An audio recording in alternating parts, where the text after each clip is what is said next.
Broadcasting from beautiful South Florida, welcome to another episode of Your First 1,000 Clients, the show that focuses on how to create success first for yourself and then all the people in your world.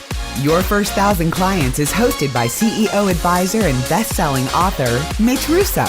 Listen as Mitch and his inspiring guests share how to turn your hidden assets into a rich recurring revenue stream. Discover revenue streams you never had, increase continuity profits, and help you acquire extraordinary value for your company and family. And now, here's your host, Mitch Russo. Welcome, listeners, to a very special and different type of edition of Your First 1,000 Clients. We're going to skip the normal interview style that I've been using now for the last 300 episodes, and we're going to do something completely different. And the reason we're going to be doing something completely different is because we have an opportunity to speak with some very interesting folks who are at the cutting edge, the creation, if you will, of an entire new structure when it comes to both financial, blockchain, cryptocurrency, and more. But we're going to go beyond all of these concepts in the next few minutes. Over the course of this interview, you're going to basically understand, like you never have before, why crypto is actually important. And I don't mean necessarily from a tokenized version of something or whether or not your Bitcoin goes up in value tomorrow or not. Those are fine. But ultimately, what are the opportunities here with a clean slate to create almost a new civilization, if you will, using the structure of blockchain? And more importantly, the elements of blockchain that make this possible are it's decentralization. Now, there's very few decentralized coins, if you will. There's Bitcoin, that's the one I know about, and now there's Nexus. And the reason that we're talking about decentralization today is because we're living in a world where governments appear to be interested in controlling everything. And that's not a political statement. I think that's an observation. I mean, look at different governments around the world. And I'm not here to hold a political viewpoint. I'm here to bring you information about what's going on in this world that can affect you, affect your business, and more importantly, help you grow. So let's get into it. Let me introduce my guests today. And I'm going to also share with you a little bit more about their mission, as they will as well. So let's start with the basics. We're going to be speaking to the founder of Nexus. His name is Colin Cantrell, and his associate, Phil Lee. Now, what these two guys have done over the course of the last several years is actually amazing, because if you're watching video, you see Colin sitting out here in the woods and Phil sitting in his bedroom and me sitting in my studio. But these guys did not have the traditional venture capital Silicon Valley structure to do all of this in. They did it basically by themselves. And I'm not saying they didn't have any help, but once you understand what they've created and why I felt it was so important to have them on the show and right now, I think you'll get a much, much clearer idea. So welcome, Colin, and welcome, Phil, to the show. Thanks for having us. Thank you.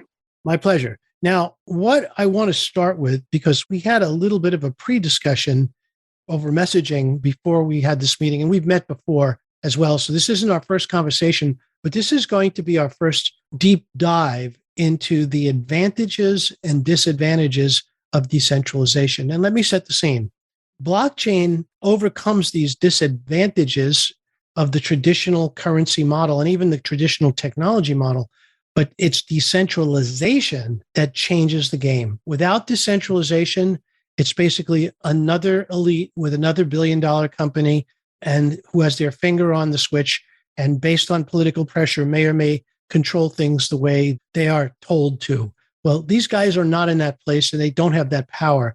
That's what decentralization is about. So let's start with you, Colin. Tell us a little bit about the origins here and how you came up with this and how it's evolved. Give us some timelines, give us some milestones, and let's get started. Yeah, I guess for me, this work goes back to about 2010 when I started kind of looking at, I guess, the way society was moving and realizing I don't think this is particularly sustainable. So I started doing research with high voltage electrolysis, right, where you're essentially creating hydrogen and oxygen from gas, because I was looking for developing type of I guess in the immediate term, it was to just increase the gas mileage for I drive an old 65 Mustang, right? So, 15 miles per gallon. Gas was expensive, right? I was poor. So I started building hydrogen boosters and getting my Mustang up to about 30, 35 miles per gallon. And that kind of started this whole process of realizing, okay, well, we have all these problems, right? We have these big centralized power companies. As everybody's heard the quote, power corrupts and absolute power corrupts absolutely, right? And that's one of the fundamental premises behind decentralization is essentially we're able to take that power away, and we're able to remove concentration of power. So dabbled in the hydrogen, and I was focusing on kind of developing that into a new technology that could essentially help us with a lot of our fossil fuel issues, right? Our fossil fuel dependency issues, our energy dependency issues. You can use hydrogen, control your burn temperature with water vapor to, run it into your house and other things like that. So then I got into cryptocurrency in about 2013. Bitcoin was worth about $70 a Bitcoin. And it's just sometimes when you know, right? And that's pretty much what happened when I discovered it. I was just, this is it. This is the solution that we have, because I'd always been, aware on the side of, the financial systems, right? And how our financial systems have really caused a lot more problems than they've solved, right? Money is a technology. It's a tool that's meant to improve our lives. But I've seen, all this economic disparity in countries in South America or in Africa, right? Where they have fertile land, but yet they're still unable to grow food, right? Because of all these economic issues and, issues with Monsanto. I'll stay out of kind of some of the complex problems, but the fundamental is that, in order for us to have a highly functioning society, we need to essentially decentralize all these things based off of certain fundamental principles, one of which is Russell's paradox. If you guys are familiar with set theory, it basically states that you can't fit everything inside a unified set. Otherwise, you get these mathematical anomalies. So in the same sense, trying to put everybody under this blanket system, right? A blanket legal system, a large, blanket economic system, it causes somebody to always be losing out while someone else is gaining. So this basically started development in May 5th of 2014, essentially improving just the Bitcoin source code. I started with Bitcoin to kind of learn how it worked. And originally the project was called CoinShield in those days because we were working to try to help improve the image of the industry. As you've seen, there's a lot of centralization being decentralized, right? There's a lot of people that are just, siphoning up 100% of an economy, or, developers own 90% of the currency, right? And it's just completely unstable, unpractical, magical internet money type mentalities. And we really wanted to take that and make it something real and make it, fix a lot of those cultural issues. So we started off on that, and that developed a lot of the initial technology. And then since then, it's just been growing in scope, and all these different pieces have connected together. And that's when Nexus kind of found its name in 2015, realizing that this hydrogen research and alternative energy research I'd been doing, and then communication research, they all kind of interwove into the same type of thing. And it, the blockchain became this technology that was able to augment and solve a lot of problems that we've had before, such as, scientific papers, right? How do you review papers? How do you make sure information is sourced from the correct place, right? How do you know that these tomatoes came from this farm and are actually organically certified? All these things started to become solved with blockchain, and, the technology kept growing from there. And then it kind of grew into this idea too, where, I really had this fundamental drive, right? We're decentralizing everything, but the more I began to understand the existing technological infrastructure, the more I realized how centralized it all is, including the internet. So this kind of came down to just this idea of, okay, well, what if we could develop new communication technology, right? What if we could have our own physical layer, right? And that's a fundamental important, quality, because if we want to have freedom of speech, if we want to be sovereign, we need to be able to communicate freely, right? And that ties back into the name of Nexus. It just means a connection or series of connections linking two or more things. So sure. Everybody has. So let me ask you a question, Colin, because I want to cover a few of the things you mentioned. One of the things you mentioned was that you started with the Bitcoin code, and you started tinkering with the code. And I don't know if anybody realizes, but there are, correct me if I'm wrong, there's about 30,000 nodes all over the world that must run the same code to agree on the calculation of a blockchain. That's in essence what Bitcoin is. Yeah. And there's no single computer that can basically control that network. It's all, as you say, decentralized. So why didn't you continue with the Bitcoin code? Why did you have to create something new, not that wasn't Bitcoin? There was a lot of fundamental architectural issues I ran into by studying Bitcoin. I started with Bitcoin just because that's how I learned how to program. I started at age 11, read other people's code. This is how you do this. Okay. So when I got into Bitcoin in 2013, there was no tutorials. This is how you build a cryptocurrency. So the only tutorial I had was Bitcoin. So I started with the really early code base because I wanted to, live in the thought of if Satoshi finished Bitcoin, what would it look like? Right. Satoshi left Bitcoin after about a year, and a lot of the development was kind of left. And, we could argue whether or not the Bitcoin development has gone in the direction that it was intended. But what I fundamentally found is that there was too many issues to really, there's too many issues for it to actually reach that threshold, that promise of pure decentralization, right? Architecturally, it takes a very, very, very, very, very, very detail-oriented mindset to get every little thing, because when you add this decentralized network, errors multiply, right? So like you could have one little bug on one computer on a client, and that's fine. But then once you make this into a network, every little inefficiency you've made multiplies, right? And the slowest computer slows down everything else. So it kind of got to the point where I realized that there was too many issues, right? Like I send Bitcoins to you and they're the wrong address. They're gone, right? I uninstall the mobile wallet from my phone. The Bitcoins are gone. I forget my password for my wallet.dat. The Bitcoins are gone. Somebody gets my private key. My Bitcoins are gone, right? There's so many ways for the Bitcoins to be gone. In a lot of ways, a lot more than the way for them to not be gone. And that was one of the big issues. And, I kind of realized that there's this massive gap that people are never going to be able to bridge, right? What's happening right now is that gap is bridged with centralized services. People, to feel safer, are keeping their coins on exchanges, right? Or, mobile wallets are using these proxies, and, they've supplemented all these technological deficiencies with centralized, technologies. I wanted to really see Satoshi's vision fully realized. And Satoshi's original intent with the scaling of Bitcoin was based off of Moore's law, which that basically means every number of years, the number of transistors double, right? More transistors means you have more bytes. That's like a doubling would be 0.5 terabyte to 1 terabyte, right? Your hard drives get bigger. And so it's this exponential growth. There's geometric growth in hardware capacity. So Satoshi believed that, that growth in hardware capabilities would eventually lead to the point where sending, a high definition movie over the internet wouldn't be a problem. But there was a lot of other issues that I discovered along the way that prevent that from happening. One of which is Moore's law is becoming saturated already. There's this thing called quantum tunneling. I'll spare you too many details, but an electron should be here and it decides to just pop up over here. It just tunnels through barriers when it shouldn't. And that happens when the transistors get really close together, right? So we're already getting, if you've noticed processors over the last 5 years, they haven't really gone over 4 gigahertz. They've just increased the number of cores because you're already getting saturation of that quartz crystal as well, right? So we're reaching an upper limit in computing. And I mean, even electricity itself has an upper limit of 300 gigahertz. Once you go over 300 gigahertz, you're in infrared light, right? So we're already running into a lot of these barriers, right? And in order to realize that, I just realized that the technology of Bitcoin was deficient. And a lot of the people that had been promoting their solutions did not seem ample to me, right? Like segregated witness is a good intent, but it really just removes the counting of the signature against the block size, which is a pseudo increase in block size. But, the people were correct too, that you can't indefinitely increase this block size because you're not going to be able to process that block, right? I mean, you have one signature per input and each one of those needs to be signed and verified, right? Okay. So Colin, let me just interrupt again. I just want to basically, if I could unpack a little bit about what you said. Okay. So you mentioned Moore's law. Moore's law comes from the semiconductor industry. And I was in the semiconductor industry throughout the 70s and the 80s. And what it basically means is that Gordon Moore, who worked at the time at Intel, I think he was the president of Intel, said that we could double the capacity of this integrated circuits that we create every 18 months. But he also said, we don't know how long we can do that for. Eventually, we will reach the limits of science of physics when it comes to doing that. And that's what you explained about electron tunneling between transistors. So I just want to be clear that we're not talking about that, but that is an interesting analogy to some of the things that you said. So you had this realization.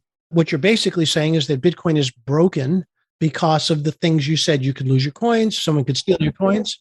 I'd just say it's not done. It wasn't finished. Okay, fair enough. Just to add a little weight to that, if anybody noticed Bitcoin wallets, the version always starts with a 0.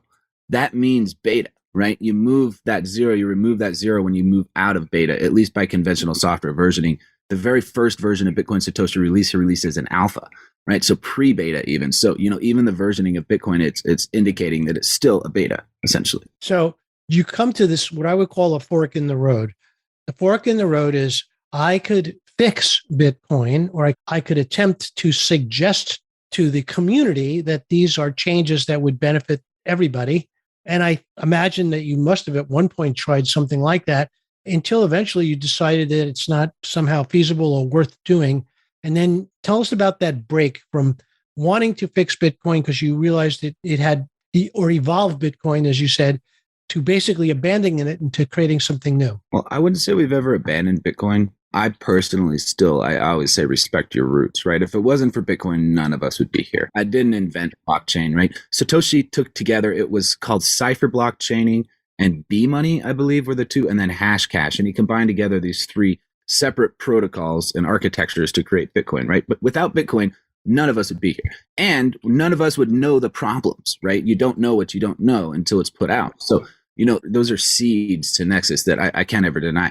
We never necessarily felt like, oh, I'm going to go contribute to the Bitcoin source code. I want to, get the Bitcoin developers. I want to be a Bitcoin developer. It never really went down that road. I mean, we have one of our advisors, Jeff Garzik. He was one of the original Bitcoin developers. I've become pretty good friends with him. So I've had a connection with the Bitcoin developers, but our strategy for improving Bitcoin was demonstrate new technology on a chain, right, Nexus, that can eventually be used for Bitcoin as well. So upgrade path and the technology we've developed from the Bitcoin source can actually be implemented over Bitcoin, such as the database that I built, right? A constant time database. I built a database that doesn't slow down as you add more data to it. So think about it as like a room where you keep adding more and more luggage in there or more and more books in the library.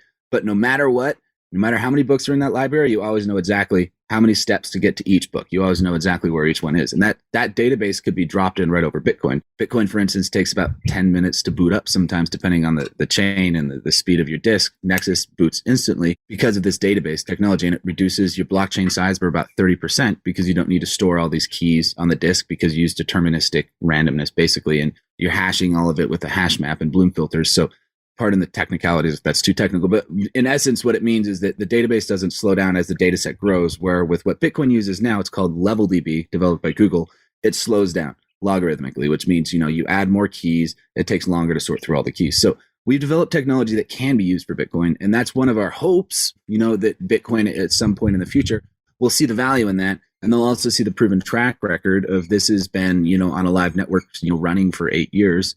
So they know that it's got some value to it, right? And that gives them an option if they choose to take it. One thing that we're going to do in the future is release our own Bitcoin Core, our own version of Bitcoin Core with our lower level database. And that'll demonstrate to people, hey, this is how, Nexus technology benefits Bitcoin specifically, right? And now you can download a Bitcoin node. It's going to sync way faster. It's not going to take as long to process your transactions. It's going to boot up instantly. And you're going to save 30% of your disk space, right? Which, Bitcoin being, I think, 300 gigabytes, that saves you 100 gigabytes of disk space, right? So that's kind of the way that we feel like there's a need for a virtuous cycle. And there's so many crypto projects always looking to replace Bitcoin, right? Or replace. Oh, well, they're not. Well, let's be fair here. Let's be fair. They're not looking to replace Bitcoin. My understanding is that they're looking to supplement Bitcoin with Lightning networks and ways to, right now, as you know, it takes 10 minutes to create a block. And that 10 minutes, won't necessarily speed up because there are more and more transactions, even though computers are getting faster, but then the code gets heavier and heavier at the same time, and the databases get larger and larger. So as you said before, but let's move a little bit above the surface of this. So is Nexus a Bitcoin project, or is Nexus a unique and individual decentralized cryptocurrency? It's a unique and individual decentralized cryptocurrency. It was launched, the very first block was produced on September 23rd, 2014. So we're not only just an independent blockchain, but we're an independent blockchain that has survived for 8 years, which is saying a lot, being proof of work, proof of stake. One of the unique challenges of being an altcoin is Bitcoin, the mining industry developed around Bitcoin. And at first there was only CPU miners. And then people like Laszlo, the 10,000 Bitcoin pizza guy, developed GPU miners. And that's why they're, 10,000 Bitcoins, whatever. Right. But, as that evolved, more people were able to start GPU mining, and then that grew, right? And then they start building up their mining farms and so on and so forth. But when Bitcoin launched, there wasn't any infrastructure for the mining. But when you come in 2014, right, 5 years after Bitcoin launched, there's people that have been mining Bitcoin for 5 years. They have big GPU farms. They have all this technology and infrastructure that wasn't there before. And so it became a lot easier for them to try to attack the network, right? So we had to think very sophisticatedly with, how we developed our checkpointing system and multiple consensus channels, right, to protect ourselves from this, and like prime number searching algorithms and other things to protect against that. And that became something, that I think really adds a lot of weight and merit to our chain, is that we're battle proven. We've been around for 8 years. We've been running our own chain. We've been developing new technology on that in the wild. It's easy to conceptualize something in your mind and develop it and, it work in the lab. When you put it out into the wild, right, you run into so many things you didn't anticipate. And that's why, I feel like it's very important to incrementally release those things. And that's kind of our strategy and what we've been doing for Nexus for about 8 years, is just incremental improvements bit by bit and increasing the security. So essentially our own independent blockchain with our own technology that also can be used to help Bitcoin and other. Okay, that makes a lot of sense. Now, because you said it's decentralized, where is it controlled, or how is it controlled, or where are the nodes that resolve Nexus blockchain? When Nexus coin is somehow used either embedded in a transaction or traded as a cryptocurrency, where does it get resolved? How many nodes are there for Nexus right now? So I get about 1 to 2 connections per second. That means 1 to 2 nodes are coming on and offline per second on my logs generally. The last assessment I did, like nodes that have been running for about a year, I have about 40,000 addresses I've seen. But that's a rough number because you don't know if those are VPNs or proxies or whatever. In a day, if I run my node for a day and wipe my address database, it seeds addresses when a new node comes online. So just active new nodes, I see at least a few thousand in a day. So I estimate anywhere from 5 to 10,000 active nodes that come on and offline, about 500 to 1,000 that are probably online all the time. The number of miners, I'm not sure. The mining difficulty is fairly high. There's 2 mining channels and 1 proof of stake channel. So they all check and balance each other, kind of like checking and balancing at powers. So if one channel tries to monopolize the block production, they can very easily get shut down by any of the other 2 channels, right? So it checks and balances the consensus. So right now, our hash channel is using Skynet Kekik 1024-bit, and that's mainly FPGAs now. Their FPGAs are running. They're probably going to go to ASICs. And that's intended to be the ASIC FPGA channel. Okay, so stop for a second. So programmable logic arrays. That's programmable gate arrays. Gate arrays, thank you. And so these are not important to my listeners because they're not going to be doing this themselves. They just want to understand the value here. So here's what we're going to do. There are 6,000 plus altcoins or cryptocurrencies available today. I'm going to ask Phil. Phil, why would someone choose Nexus over any one of the other 6,000 cryptocurrencies? I mean, the simple answer would be it's, as far as I can tell, it's the most decentralized. I've been listening to Colin do interviews for years, and it's become very apparent to me that he's unwilling to compromise when it comes to decentralization. Pretty much all these other projects, in order to become more scalable, they just become more centralized. A lot of people, they blame the problems of society on like economic, political structures like capitalism, communism, socialism, etc. But really, I think the real problem is centralization.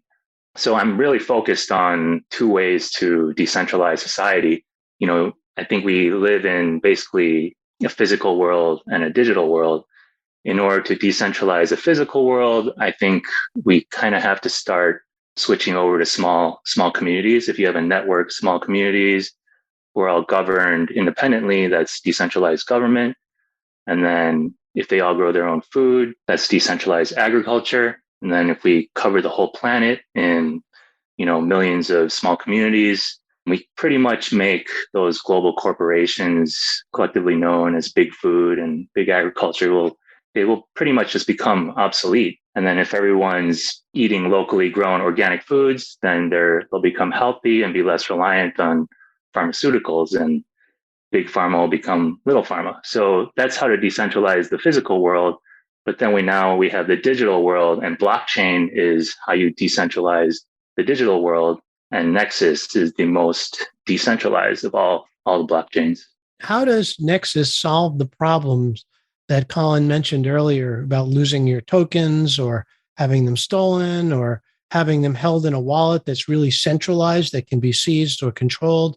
How does Nexus fix that? The signature chains, I still don't understand why it hasn't caught on in terms of popularity. The signature chains are just amazing, just an amazing technology where you no longer need hardware wallets. You can just You just need me to memorize your login, password, passcode, and that's it. So your private keys are basically just in your brain. Like why would you want to carry around a physical hard drive to store your digital coins? It really, really makes no sense. And then the signature chain will be used for so much more than just to hold your coins. It'll be your way of accessing decentralized internet in the future. So Colin can talk more about that, but the signature chain is... With Bitcoin, your address of your Bitcoin is just, it's a hash of a key. It's a hash of a public key. So that means you have to have that private key. That's what your wallet.dat is, right? When you're storing that, or you have your seed phrase. If you have a Bitcoin wallet, that's generates your keys, right? What this does is it's got redundancy. It decouples your key from your actual account identity, and it changes your key every transaction. For one, that protects against quantum computers. And anytime you reuse a key, depending on how well that's designed, you can leak key information, right? So you weaken your key over time. And then another one is that there's a conditional contract built into the protocol that when you send your coins, you can set an expiration on that to say, okay, if this isn't claimed within 1 week of me sending it, then I can reverse that transaction back to me, right? So the coins come back to you if they never reach the recipient. And that's big design that we added to it. And another one is just no storage on the local device, right? Your SIG chain is portable. You can log into it at any place, any computer. And that kind of decouples this hardware. The idea of my computer is my physical device, and it makes your computer more this kind of mathematical hyperspace. And that kind of sets the stage for the operating system we're developing and adding identification onto the internet. And that also is what we use for our proof of stake system to build trust, right? And trust is a way that you mathematically verify how trustworthy someone is to the network. And that's actually part of what gives the voting weight into it, right? So the signature chains themselves, they make it familiar too, because a lot of people are used to going to their online bank account and they type in their username and they type in their password, right?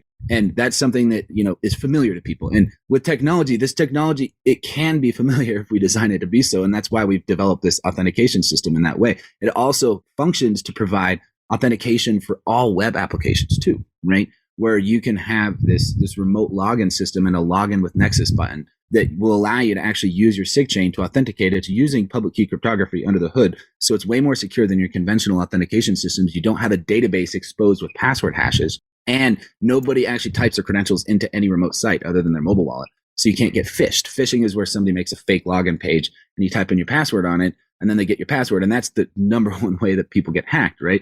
So these signature chains kind of augment that, and they provide this utility that's familiar to people. It feels like you're logging into your online bank. It provides all these other functions. And then, one other thing that we did just this last a year and a half is we actually compiled our node, a Nexus node, to run on your mobile phone. And as far as we're aware, that's the first that we've actually seen that happen. Most mobile wallets talk to a proxy that talks to the blockchain. Your node is actually running a blockchain on it, but it only takes 200 megabytes of disk space rather than 200 gigabytes like you see with other blockchains, right? Okay. So let me ask a question here. Sorry to interrupt. Currently, the way it works now is that if anyone listening has cryptocurrency, then what you can do is you can go to your login, such Coinbase, for example, and you type in, as Colin said, your username and your password, and there on your screen, you hold up your phone, you can see it is your coins or your whatever value that those coins are worth at that moment in time. Now, theoretically, Coinbase is a centralized organization. That means they have a building and they have a CEO and they have the IRS that controls them more or less. But in your world with Nexus and even with Bitcoin, since there is no centralization, there is no way to know who owns what unless you are aware of their wallet address, and which is how the FBI and the CIA hunt down pirates by mapping their wallet address to IP addresses and then zeroing in on physical locations. How is Nexus better than that? Because ultimately, your information must be stored on a server somewhere. So if it's not Coinbase, what is it? It's not the Nexus Corporation server. I assume it's a centralized or decentralized node, or a node on a decentralized network? Basically, the way it works is you generate your keys with your username, password, and PIN, and that gives you access to your SIG chain. So your SIG chain exists on all of the people that are running a node that has a copy of the blockchain, right? So as long as somebody is running one node with the Nexus blockchain on it, the blockchain is there, right? And we calculated, I think, about 1,000 daily active nodes, probably 5 or 10,000 weekly active nodes. So that's a lot of redundancy. You'd have to shut down and turn off all of those computers to make it go away. And so you basically, it was interesting writing this decentralized authentication system too, because you have, what happens if you're trying to hack into someone's account and, on a centralized system, you do a password wrong 3 times and they say, okay, you're locked out of your account. You could do that in a centralized way, right? Very easily because you're accessing this server. But we actually had to do it with cryptography. So we use this memory hard password hashing algorithm called Argon 2 that takes about 1 second to generate a key, and it requires a lot of memory, right? Rather than a processor. So all those fancy Bitcoin miner computers or GPUs or anything have no benefit over a CPU. So you have this type of brute force protection, mathematically, cryptographically. So think of it as kind of like you own this space in math, right? And your keys or your username, password, and PIN are kind of like this key to unlock your space. And then within your space, you have your assets, you have your tokens, you have your coins. And then when we get to the operating system, which we'll probably talk about on another part, that'll be your computer as well, right? So that you'll no longer have this binding of, I have to back up my computer to iCloud or I have to go do this. Your computer will exist in this network, right? And this network of all these other people. And you'll be able to form your own networks with your friends if you want, right? Your own file system networks or anything like that. So it decouples that. The idea is to decouple the hardware from the software so that the software can exist independent of the hardware. So Colin, if someone steals my phone on the subway and they figure out my password, and they can actually get into my phone, can they steal my crypto if it's Nexus? Depending, if they have your password, they won't have your PIN. So based off of that, no, they would have to have your PIN number to gain access to it. If you lost your phone, what you would most likely do when you got home is you would go and enter in your recovery phrase on your desktop wallet and change your password, right? You can do that. Even if your account was compromised, you can do that immediately. If you're staking your coins, let's say the majority of your coins are in stake, that means they're locked up. You can't spend them. And that's how you build trust, right? And you earn a reward based off of how much trust you have. So you start with 0.5% and you get up to 3% after 1 year. So that creates an incentive for people to build up trust, right? And that gives you voting weight. But that locks your coins in there. So if someone hacked into your account and you didn't have your coins were locked in stake, they wouldn't be able to unstake the coins. Yeah, I get it. So just to boil this down a little bit, staking is like if you went over to your buddy who's a good poker player and you said, hey, look, I'm going to give you like $10,000. I want you to play poker with $10,000. And if you win, we'll split the winnings. That's so that now I've just staked this guy, right? So in the crypto world, staking means I'm going to give you my cryptocurrency and you're going to go and use it to do whatever you're going to do. But I'm going to share in the profits of the transaction that you are staking with my cryptocurrency. Is that an accurate description? No. So that's kind of how it works in the legacy financial systems. Like you take your money, you put it in the bank, you're loaning the bank your money, and they pay you interest. That's why I said reward and not interest, because it's not debt-based, it's equity-based. So you're actually locking your coins up in a register. No one else can access, no one can spend it, no one can do anything. As soon as you pull your coins out of it, wipe out your trust, right? So think of it as kind of like a proof that you have a certain amount of Nexus at stake, and you're using that in order to verify transactions for other people. And then you get paid by the network, right? Not by any one individual. You get paid by the network to produce those blocks. And that also checks and balances the miners. As we know with Bitcoin, if a mining pool gets over 51% of the hash power, the network can be compromised. With Nexus, you have to have 51% of 2 of the mining channels, and you'd have to have 51% of the trust of the stake channel in order to try to monopolize block production. So, okay. So listeners, if you're following this, you're doing better than me, but I'm getting the gist of it here. And by the way, I mean, I've had conversations with brilliant people before, and when they get into their world, they speak at their language, their speed. So that's part of what's going on right now. I'm doing my best to act as an interpreter best that I can. And so I hope that you're getting value from so far what we're talking about. We got a lot more to go. So by the way, if you're just joining us now, or if you'd like to go deeper into everything that we've been talking about, you can go over to your first 1,000 clients. And there you'll see this episode. I'm not sure what we're going to call it yet, but you could look for Colin and Phil's episode right on your first1000client.com. And then we will have transcribed the entire interview. And on top of that, we will provide other information about how, if you'd like to investigate what Nexus is, you can do that too. But we're getting, that's further down the road right now. I think what we've done so far, and correct me if I'm wrong, is I think we've laid a technical foundation for the Nexus coin or the Nexus system, why it's different from Bitcoin and why it's different from other cryptos out there. And the primary difference, is because it's an evolution of the Bitcoin's idea, but at the same time, it's a decentralized coin. And here again, the decentralization is even more powerful. When I asked Phil to describe it, he started talking about something that I've never really heard anybody else in the crypto world talk about. And that is the language of decentralizing society. And this is part of why I became interested in this, not because I'm interested in withdrawing from society, quite the opposite. I'm interested in finding a way to return freedom to people to do what they want the way they want without harming others. And that's what attracted me to this Nexus project. I believe that Nexus has this potential. This episode of Your First 1,000 Clients is brought to you by VIA, the Virtual Entrepreneurs Association. All the tools, resources, discounts, education, and community to help you on your entrepreneurial mission. Think of VIA as the AAA or Swiss Army knife for business. From world-class education, cutting-edge learning and networking events all over the globe, an active community of like-minded entrepreneurs, and discounts on over 671,000 business, dining, travel, and entertainment options. The average VIA member saves hundreds of dollars a month on the things they use for their business and personal life, while getting the education and support they need to grow their business. And for a limited time, you can get your free trial of VIA at viabusiness.com/Mitch. That's VEAbusiness.com/Mitch. Phil, if you wouldn't mind, I'd like for you to elaborate and get more granular as to how Nexus plays into this bigger picture. So tell me a little bit about instead of going right into decentralized farming and big pharma and all this other stuff, take me down the pathway. Yeah, I think most people are intimidated by blockchain. They think it's only for coders. And I personally, I don't know, I'm not a coder. I trust Colin with the technical details. I know that he wouldn't compromise when it comes to decentralization. So I try to simplify things as much as I can. So when I explain to people how they can use Nexus or blockchain in general, I would ask them, how would you use the internet? So for instance, like, what do we do on the internet?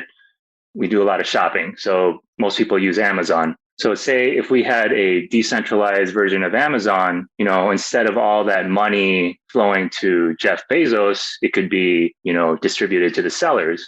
Or if we had a decentralized version of Uber, all that money that goes to the CEO of Uber, it would go to the drivers. Or if you had a decentralized version of Facebook, all that money going to Mark Zuckerberg would, go to the users. Or decentralized version of Google, instead of all our data being tracked and whatever, we'd be able to basically maintain privacy. So what you're saying is that with a Nexus type currency, we can program the currency to distribute profits, if you will, the way we say. So if I'm running a business and I charge a Nexus coin for my services, 20% of that coin could go into a pool for my retirement funds. 20% could go into paying my team. 20% could go back to my existing customers who may have referred other customers to me. Are we getting to that level of granularity with programming now? I mean, I think it could be programmed however people want it to be programmed. And the great thing about, decentralization is people will just kind of migrate to the service that's, the most beneficial to everyone. So it'll definitely create a more equitable system, and we can basically spread the wealth and move towards a world of abundance, because we can't have abundance if all our money is just being siphoned towards the top 0.01% of the world, So But those people are not necessarily that interested in changing the way things work. So we have, let's call that an uphill battle, if you will. But again, this is not a battle that will be fought by the oligarchs or by the billionaires. This is really for the people. So this, again, is really what sort of caught my attention here. So what you're basically saying is that if we were to choose to create a Nexus-based economy, then we could bypass the US dollar and the current American or any country's system of exchange. The only problem I see with that is that we might have some guys in black suits and sunglasses knocking on our door pretty quickly. How do we get around that? Well, I mean, thing about decentralization is no one in power is ever going to promote decentralization, because that would just mean they would lose their own power.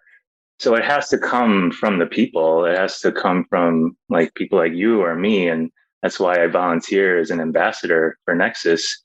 I'm just here to teach people about its potential. And, anyone is welcome to join the Nexus DAO that I'm part of, and they can become an ambassador as well. It's people have to take an active role. They can't just sit back and wait for someone else to save them. Like Nexus is about empowering people to, take action and be more responsible for the future. Of course. But once again, there's got to be a portal to the real world, a portal to fiat. So if I have a business and I'm using Nexus as my currency, and I have the Nexus system set up so that I'm bypassing fiat, I still can't go into the grocery store and buy a cantaloupe with the Nexus. So I need at some point to build a pathway from my crypto exchange, my cryptocurrency wallet, if you will, to a fiat wallet. How does that work? And is that part of what you've already designed? I mean, for now, we still have to go through exchanges for the most part. There's some services that allow you to buy directly with a credit card, like Rootlay. And there's swaps where you can just, they don't require any KYC. If you have other cryptos, you can just, for instance, swap your Bitcoin for Nexus and back. But yeah, I mean, that's definitely a problem, switching from fiat to crypto. And we definitely have to come up with more creative ways of overcoming this problem. But ideally, if we can just have more people accept Nexus, then we just don't need to switch over to fiat. But you're talking about the old way and the new way, but there's got to be a bridge between them. And if we haven't even discussed value of coin at all yet, maybe we'll save that for the next episode. But what I'm really trying to understand here is that if this is truly to be a viable currency and a viable trust-based system of operating a society, then it needs to be legal. Otherwise, I mean, you just can't fight people with guns all the time and expect to win. So, and you can't expect your ambassadors or your customers to either. So how does that work? Well, as far as legality, are you speaking in reference to securities laws, things such as that? Yeah. So if I buy a Nexus token for $1 and I sell it for $2, theoretically, or not actually, not theoretically, I owe capital gains tax on the gain from the difference between what I bought it for and what I sold it for. Yeah, so you have that. That's something that's just going to be a part of the way we have to operate, right? It was, I think, 2013 that the IRS released the tax guidance. I came in before there was any legal standing on what blockchain really represented, but they tax it as a property, but they regulate it as a currency. And a lot of the projects that you mentioned, the centralized projects, they're securities, right? Because you have the Howey test, right? Nexus is sufficiently decentralized that we're not a security. We have plenty of legal opinions to present and show that, right? Because we don't have any control of the issuance. It was mined into existence just like Bitcoin. And the SEC made a ruling that even Ethereum that did do an initial coin offering is not a security because they're sufficiently decentralized. So decentralization is kind of like immunity in the legal system. The legal system conventionally is built off of authority and accountability. Now who has authority is accountable for that he has authority over, which makes sense, right? But ultimately the CEO is always liable for what the people do in his company. So he has to exercise some level of control in order to make sure, that everything is done correctly. With Nexus, it's less focused on one organization producing it, and it's a decentralized bottom-up structure where everybody contributes and gets involved. The currency isn't emitted by any central authority. I don't have control over that, right? I mean, I founded Nexus, and I don't have control over it. I mean, everybody just voted on the name of the fundamental unit, like, and Phil was like, we voted against your will call, and I was like, that's good, man. This is what we want, right? Which is good, I mean, that's what it's meant to be, and so that. Since there's no quote unquote authority, right, then there's no accountable party, right? I'm just a software developer, right? I develop software that people utilize and they install. And that's the virtuous cycle that's created. And then people go and they start promoting it. Now, as far as creating that bridge, you brought up a really, really important point of this is something that I think a lot of projects have missed is how do you connect this with the real world, right? You have this immutable system that tracks information, that keeps time, but that's immutable. So, look at Ethereum when you have something, the DAO, right? $100 million immutably is gone, right? You have immutable bugs and you have all these issues with connecting it to the real world. How is this practically going to affect me? And, one way that that's done is just through getting people to accept Nexus. Like you're just festival, doing a booth there, and people were buying and selling barbecue with Nexus, right? I go, the person that works on my car, I pay him in Nexus, right? I have other people that I can pay in Nexus, and you just build these little micro economies. We have other methods that we're working on as far as like geospatial contracts, where you could create a kind of affiliate program where somebody, let's say in Venezuela, right? You say 1,000 Nexus goes into Venezuela, and one for every 10 wallet installs on the mobile wallet, you earn one Nexus with your affiliate link.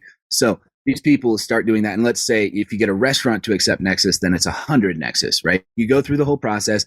I earn 50 Nexus, and then I get a restaurant, and then I earn another 100 Nexus. What am I going to do with that Nexus? I'm going to go spend that at the restaurant, right? And then the restaurant's going to start earning money that they didn't have before, and you're able to actually inject this value into economically deprived areas while you're building adoption of the technology. So fiat on and off ramps are important, but I see fiat is kind of an unsustainable currency system. Conventionally, fiat currencies only really last about 27 years. That's on average, right? They just consistently, when you print money, supply and demand, it's just going to erode the value of the currency. And if you keep printing, you get into hyperinflation cycles. So we're focused primarily on the real world utility. And one of the most important things I think we can do right now is agriculture, right? And this is something Phil and I have been working on a lot, is building these tokenization economies, building decentralized exchange mechanisms. So I could have a farm or a little garden at my house, and I grow too many tomatoes this year, but I need some eggs. I can put my tomatoes for sale.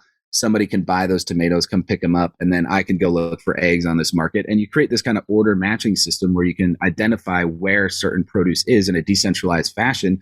But then you get this byproduct of it where now these tokens show where that food was grown, where the supply chains came from. So you get this supply chain tracking on top of that. So that's where we're focusing primarily right now, as far as like making that connection, is through food, right? Because we're seeing increasing food shortages. We're seeing manufacturing capacity reduced. We're seeing transportation capacity reduced.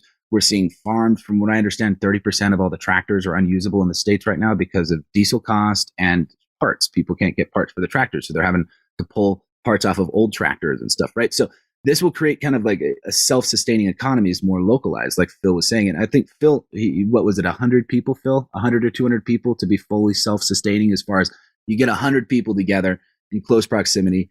And usually about 100, 200 people, you have enough production of different things to have a pretty well-functioning society, right? And then the other side of it too, just kind of a side little on sequitur, but it's relevant to everything, is if you have a jar of jelly beans, I say, Mitch, guess how many jelly beans are in this jar? You put your number in. Phil, guess how many, and we pass this jar around. I think when you get to about 100 people, if you average everyone's guess, it becomes within 1% accurate, right? So what that means is that all of us together, we have different sides of these perspectives, right? Like I can go look at a tree and I could see one side of it, but I have to move to the other side of the tree to see the other perspectives, right? So these decentralized systems also kind of help us focus our energies together, right? And that's what really creates a truly decentralized system, and that a network effect. It's called Metcalfe's law, which basically says that the value of a telecommunication system is proportional to the square of the participants, which means these centralized systems, network effects, multiply value exponentially. That's why, what are the biggest companies in the world? They're mostly telecommunication companies. They're associated through telecommunication, right? Carlos Slim, I think, was the richest man in the world for a period because he gained control over the telecommunication system in Mexico, right? Telecommunication systems exponentially multiply value. And you can see this very simply with social media. Let's say we have a social media network with 2 people on it. You can only have so many conversations. Now we add, Phil in there. Now me and Phil can talk, or you and Phil can talk, right? And we have that many more connections. Then you add more people. And then there's so many more possible connections that can be had. And that's how this value could be derived. So we produce this technology that really helps, incentivize people. And it also comes through new social architectures too, because down the line of all this blockchain kind of cut back to the original, how do you start? What's the timeline, right? It came to a point where I realized we're running outdated social architectures, right? We have, CEOs, C-suites, they're all spiders, or you have, democracies that are still pseudo decentralized, but you're still electing a king, right? And that was a really, really, really big thing when Phil talked about the Nexus DAO. That's what it is. It's a new social architecture where it doesn't require a central leader. It's designed after a starfish, right? There's a book called The Starfish and the Spider. If you're interested in reading it, I would highly recommend it. Conventional corporate structures are spiders. They have a head, which is like the CEO and the board, and then they have the legs that are the departments, right? If you chop off a leg, the spider can't really walk well. If you chop off the head, it's dead. A starfish, on the other hand, If you chop the starfish in half, you end up with two starfishes, right? If you chop an arm off the starfish, it walks off and forms a new starfish. And they realized this when there was this spiky starfish invasion, and I think it was in Australia. And they just went and they chopped all the starfishes in half with batons, and then the starfish population doubled, right? So our social architecture is designed up, and that comes back to answer your question too, of how do you protect against those, who will not leave us alone, that, are against this type of technology proliferating, is you make it purely decentralized and you create these social organizations that are like starfishes. So sure, go chop the starfish in half. Now you got two starfishes, right? And it makes these very strong, resilient social systems that also focus everybody's energy together, according to Metcalfe's law, so that we can demonstrate an exponential proliferation of value rather than a linear proliferation of value. So Colin, I hate to interrupt. I keep saying that, but we're at a point now where we're going to be ending today's episode. This has been part one. Listeners, I hope you've enjoyed this, but we're really now in part two going to explore the social implications of a decentralized world, a decentralized economy, and maybe even the blueprint on how to do it. So if you enjoyed this episode, tune in. The next one should be even better. So guys, thank you so much today for your time. And I look forward to part two of this, where we will dive deep. And believe me, we're going down the rabbit hole here. We're talking in the future, but more importantly, there are smart people out there. Two of them are on this call with you today. You're able to hear the way that the future will be created by the people who are creating it. So thank you for listening. We will chat again soon.